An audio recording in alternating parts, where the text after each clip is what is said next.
يا مقلب القلوب والأبصار। খামেনির মৃত্যুর খবরে পুরো মধ্যপ্রাচ্যে বিশৃঙ্খলা ছড়িয়ে পড়েছে।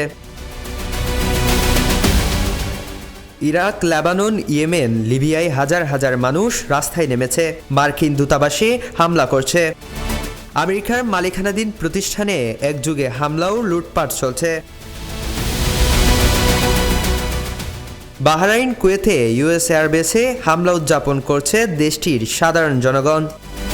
সিরিয়ায়ও শত শত মানুষ রাস্তায় নেমেছে। সৌদি, কাতার, সংযুক্ত আরব আমিরাতের মানুষ প্রথমবারের মতো সোশ্যাল মিডিয়ায় সরকারের বিরুদ্ধে পোস্ট করছেন। নিজ দেশে মিসাইল হামলার ভিডিও শেয়ার করে উল্লাস করছেন। এটা নজিরবিহীন। ইরান যদি এই যুদ্ধ অন্তত 1 মাস ধরে রাখতে পারে, তাহলে আমেরিকাপন্থী মধ্যপ্রাচ্যের আরব শাসকদের গদি নিয়ে টান পড়বে। ভেঙে পড়বে পরিবারতান্ত্রিক শাসন ব্যবস্থা, ভেঙে পড়বে বৈশ্বিক অর্থনৈতিক কাঠামো। হরমুজ প্রণালী বন্ধ হওয়ায় বৈশ্বিক তেলের বাজারে প্রভাব পড়তে শুরু করেছে। আরব শাসকরা যুদ্ধে জড়িয়ে পড়লে তেল উত্তোলনে ভাটা পড়বে এবং ইরান যদি তাদের তেল ক্ষেত্রে হামলা শুরু করে, তবে গভীর অন্ধকার পড়বে গোটা বিশ্ব।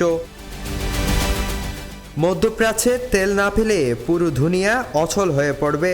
স্বয়ং আমেরিকাও তাদের মিত্রদের নাজেহাল অবস্থা হবে। তখন তৃতীয় বিশ্বযুদ্ধ অনিবার্য হবে। এদিকে ভারতের কাশ্মীরে ভোর রাতে হাজার হাজার মানুষ রাস্তায় নেমেছে, ইরানের হামলার নিন্দা করছে। পাকিস্তানেও একই চিত্র দেখা গেছে। আফগানিস্তানের এ যুদ্ধে জড়িয়ে পড়ার আশঙ্কা তৈরি হয়েছে। ওদিকে আর্মেনিয়া তাদের বর্ডার খুলে দিয়েছে ইরানিদের জন্য।